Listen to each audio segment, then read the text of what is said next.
Mabigat po ang daloy ng trapiko sa bahagi ng Cagayan Valley Road sa San Ildefonso, Bulacan. Nang banggain ng truck na yan ang isang van. Nadamay ang isang patawid na wing van pati ng isang jeepney. At ang nasa unahang motor, nahagip din hanggang sa pumailalim sa truck ang natumbang rider. Dead on arrival sa ospital ng rider. Ayon sa pulisya, 6 na sasakyan ng sangkot sa karambola matapos mawala ng preno ang nakabanggang truck.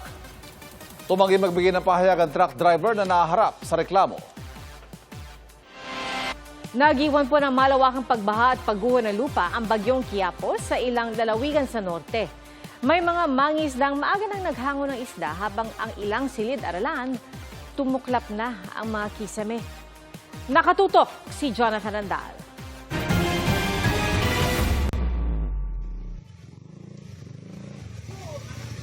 Agapot, kalsada, tanong tayo.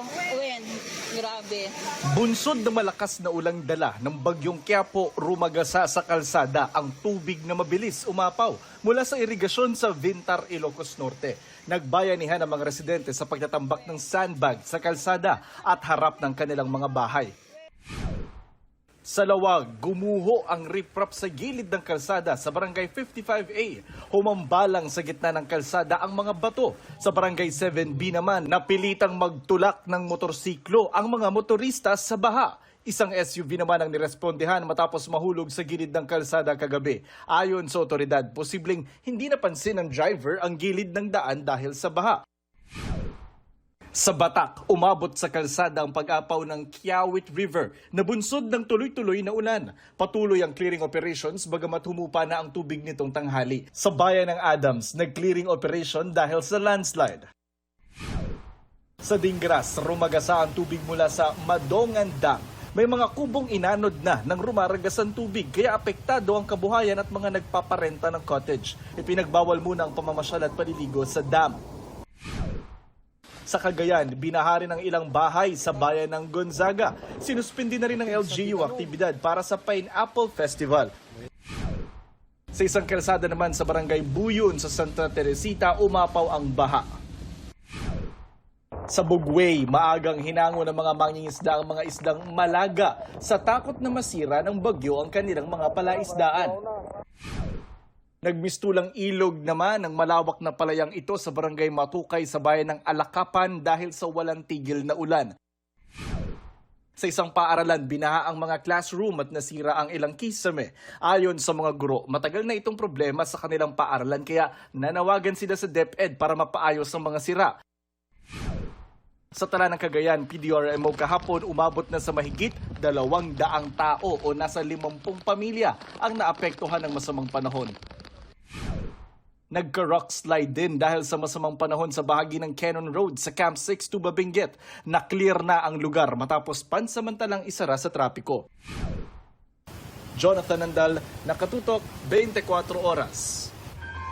Mga kapuso, wala na po sa loob ng Philippine Area of Responsibility ang bagyong Quiapo. Ayon sa Pag-asa, huling namataan ang sentro ng bagyo, 560 kilometers west ng Itbayat, Batanes. Kumikilos ito west-northwest sa bilis na 30 kilometers per hour. Wala na ring nakataas sa wind signal ngayon ang Pag-asa, pero patuloy pa rin nakakaapekto ang trough ng bagyo sa extreme northern Luzon na magdadala ng mga pag-ulan ngayong hapon hanggang bukas sa Cagayan, Batanes, Apayao at Ilocos Norte. Dahil naman sa habagat, patuloy pa rin ang mga ulan sa Metro Manila, nalalabing bahagi ng Luzon, Visayas at maging sa northern at western portions ng Mindanao. Base naman sa Metro Weather, asahan pa rin ang maulang panahon bukas. Kalat-kalat na mahina hanggang katamtamang ulan ang posibleng maranasan sa Luzon, lalo na sa Ilocos Norte, Benguet, Zambales, Bataan at Aurora. Posible rin na maghapon na ulan sa ilang bahagi ng Visayas. Halos buong Mindanao naman ang posibleng ulanin bukas ang hapon hanggang gabi. May heavy to intense rain sa Cotabato, Zamboanga del Norte at Davao Oriental, kaya maging alerto pa rin po sa baha at landslides. Sa Metro Manila, asahan ang light to intense rain sa hapon pero posible ang mas malalakas na ulan sa gabi. Sa kauna-unahang pagkakataon, matapos pumutok ng issue sa Ghost Flood Control Projects, isang nakaupong kongresista ang kinasuhan na ng Ombudsman sa Sandigan Bayan. Ilang araw lang yan bago ang sona ng Pangulo sa Lunes. At kinasuhan din na isang dating kongresista at 3 iba pa ng graft at malversation. Nakatutok si Jonathan Andal. 2 araw bago magsona ang Pangulo, may kongresistang kinasuhan sa Sandigan Bayan dahil sa katiwalian. Siya, si Representative James Jojo Ang Jr. ng Uswag Ilonggo Party List. Ang kauna-unahang incumbent na kongresistang kinasuhan kasunod ng pagputok ng flood control scandal. Sa isang pahayag, sabi ng ombudsman, habang kongresista si Ang, nanatili itong may interes sa isang construction firm na nakakuha ng 214 million pesos na kontrata mula sa DPWH. 199 million pesos ang naibayad sa kumpanya. Malinaw nilang sinasabi ng saligang batas, walang mambabatas ang dapat magkaroon ng financial interest sa mga kontrata ng gobyerno habang ito ay nasa pwesto. Sabi pa ng ombudsman, hindi kailangang mapatunayan na may irregularidad sa bidding o may naganap na suhol para masabing nagkaroon ng conflict of interest. Anila, sapat ng patunay na ang isang opisyal ng gobyerno ay kumita o maaaring kumita mula sa isang kontrata habang nakaupo sa pwesto. Sabi pa ng ombudsman, patuloy pa rin itong nilalabag kahit ipinagbabawal naman na ng konstitusyon. Batay sa report noon ng ICI o Independent Commission for Infrastructure, konektado si Ang sa 2 kontraktor na ang chairman ay tiyuhin niya na nakakorner noon ng 40 bilyong pisong kontrata mula sa gobyerno. Sinusubukan namin kunan ng pahayag si Ang pero wala pa rin siyang tugon sa ngayon. Pero sa isang pahayag noong November 2025, matapos ilabas ng ICI ang listahan ng mga inirekomenda nilang kasuhan, sabi ni Ang malinis ang kanyang konsensya.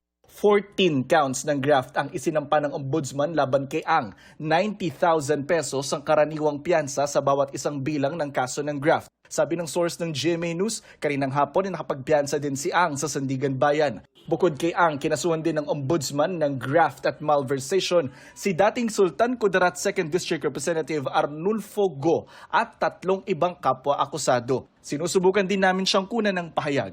Jonathan Andal, Nakatutok, 24 Oras.